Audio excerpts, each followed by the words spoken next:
It's an age-old fact. The United States just loves going to the bathroom. But unlike most other countries, the US is flushing away about 270,000 trees a year, along with their toilet water. But it doesn't have to be this way. The US has the option to follow in the footsteps of Europe, Asia, and its cousin downstairs, South America, by adopting the bidet. But the US chooses to ignore this technology and at times even protest the use of bidets. What's the big deal? Today, we're going to come clean about all the reasons the United States has refused to embrace the bidet. But before we dive in, make sure you subscribe to the Weird History channel and let us know about what other household items you would like to hear about. For now, let's rinse off some facts.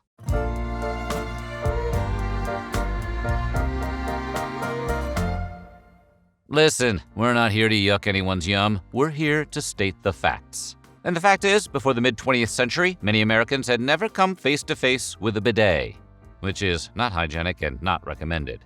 However, during World War II, many American troops became very familiar with the revolution that is the bidet. The only problem was that the places where you could find bidets were places often associated with illicit activity. Now, we're not talking about Olive Garden, we're talking about brothels. Seems if you knew about bidets, one could assume you were brothel hopping your way across Europe. So they just didn't talk about it. For to admit that you had gazed upon the bidet was to admit you visited the bordellos while serving. Better to just claim you've never even met the bidet. Another reason the bidet had a bad rap stateside was due to its use as a contraceptive.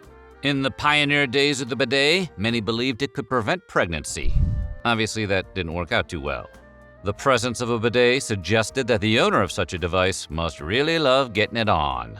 Even though no evidence has ever been found that douching nor bidets are good ways to prevent pregnancy, the damage was done and the blemish remained for many years after.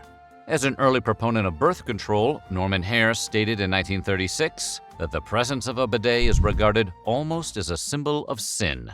Yeah, sinfully spotless downstairs, maybe.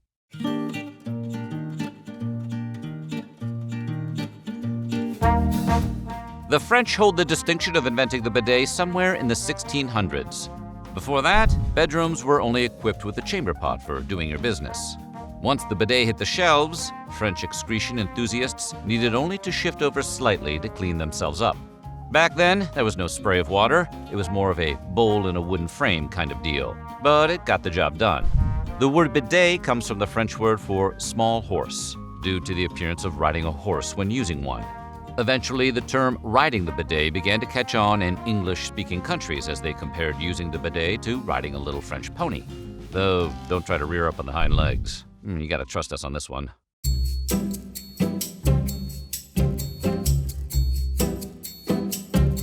If you owned a bidet in the 18th century, you were viewed as kind of a snob. In the early days of the bidet, French royals swiftly adopted the cleansing basin. Even Marie Antoinette reportedly had one in her jail cell while awaiting execution. This caused the bidet to be viewed as a luxury item associated with the aristocracy, and you did not want to be compared to those people. For this reason, the British outright refused to adopt the bidet. For them, the association of the device with French aristocrats and hedonism was enough for England to say, "No thanks, bruv." Turns out the British had a pretty strong influence on the subject, since America developed the same attitude towards the bidet. So much so that a Manhattan hotel tried to install a bidet in 1900, but was met with protests in the streets.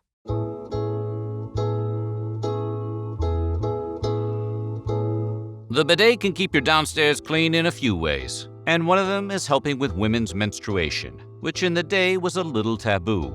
Back in the 18th century, women managed their monthly cycle in private with towels called jelly rags to keep them clean. An 18th century physician named William Buchan even quoted that the British were often inattentive to menstruation, and they suffer accordingly. So when it was invented, the bidet had great utility to help women freshen up a bit better. But since the bidet was often primarily associated with women cleaning their unmentionables, and the subject of menstruation was not a polite topic, men were less likely to install one in their own homes.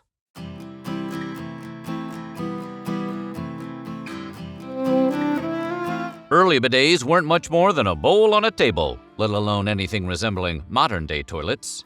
But as indoor plumbing evolved, so did the bidet. Gone were the days of a wash basin sitting in the middle of a bedroom where any unfortunate sleepwalker could knock it over. Instead of the bedroom, bidets moved into the bathroom where the pumpable water could be found. For the first time, you could use a faucet to fill the bowl rather than doing it by hand. Once something only elites like Marie Antoinette could afford, plumbed bidets eventually became cost-efficient enough that any old Joe could own one, provided that Joe lived anywhere but the US.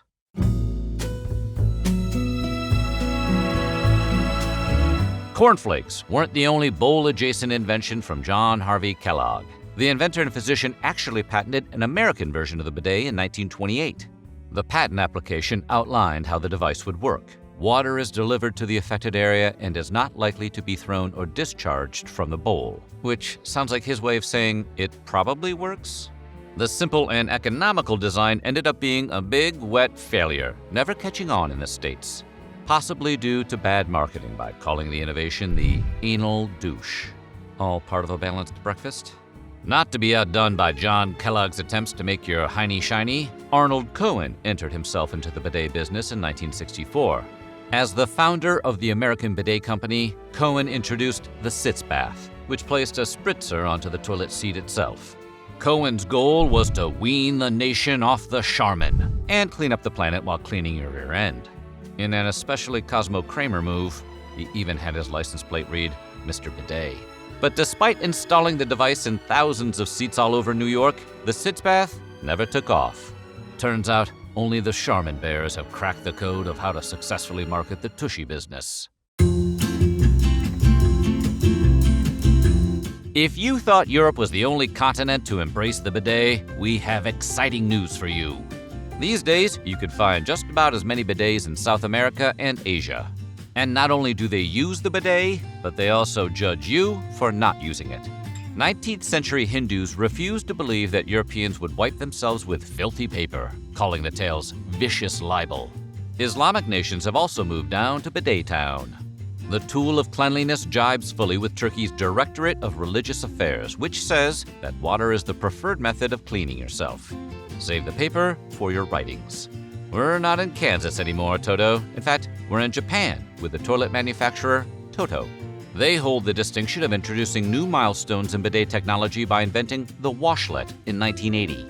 The washlet was the bidet's fancy, more impressive brother. It included a control panel to adjust the water pressure, a built-in deodorizer, and even a seat warmer. Talk about a classy way to conduct business.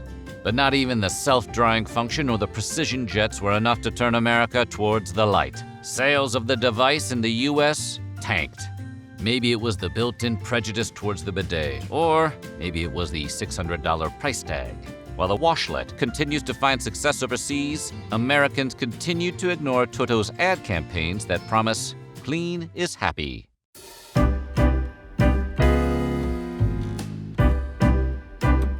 During the middle of the 20th century, Americans were traveling all over Europe. More traveling meant more exposure to the bidets in foreign bathrooms. If ever there was a time the bidet would catch on, it was in the 1960s. But one barrier stood in the way: the almighty dollar. If HGTV has taught us anything, it's that bathroom renovations are expensive. Since the US resisted bidets for such a long time, American bathrooms just weren't designed to fit both a toilet and a bidet. In order to make the room, costly renovations would have to be done, sometimes up to thousands of dollars to accommodate all the new pipes involved. One could find a bit of relief with electric toilet top washlets that didn't require the space. But more often than not, those required a close-by electrical outlet that typically would not exist. Hey, do you guys remember a few years ago when everybody had to stay home for like a few years? That was wild, wasn't it? You might also remember during that time that the grocery store shelves where toilet paper could usually be found were instead barren and empty. The lockdown mania caused a toilet paper panic. Everyone was buying up all the toilet paper they could, not leaving much behind for the rest of us. And according to Wired writer Kate Nibbs, some bidet sellers saw sales skyrocket during this time. Now that the TP situation has all but leveled out, some predict that the bidet will keep going regardless. Kitchen and Bath Design News claims that the toilet is the last aspect of human life to get a real upgrade. Maybe the time for fancy bowel movements is now.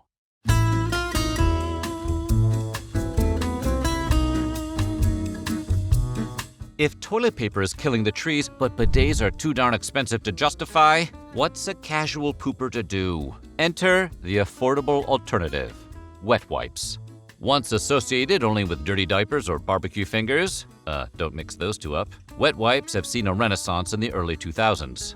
Why buy a bidet when a package of these bad boys is a few bucks?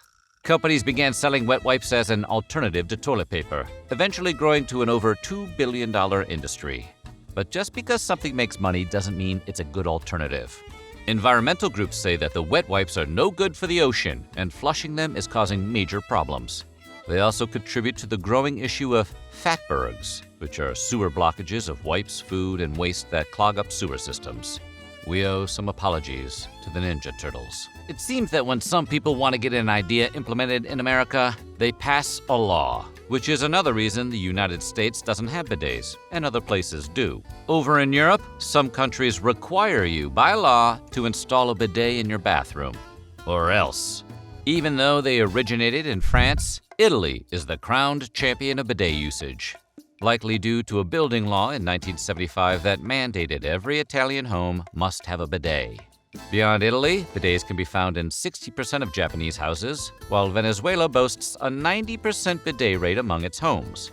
Perhaps America's competitive nature will kick in with this information, and the U.S. will finally enter the global bidet race.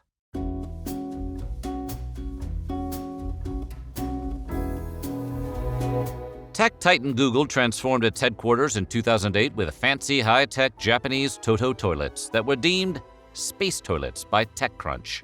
Always striving to be the innovator, Google wanted its employees to be able to experience the glory that is blasting jets, warm dryers, and something called wand cleaning, which we may or may not be able to go into detail about on this YouTube video.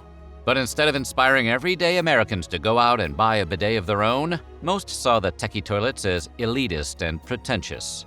It seems Americans didn't want something that SFist called ultramodern and terrible. Google's new washroom only served to reinforce the idea that bidets are for the sensitive rear ends of the wealthy, not for the average hardworking tush. So what do you think? Will you rethink your potty time practices? Let us know in the comments below, and check out some of these other videos from our weird history.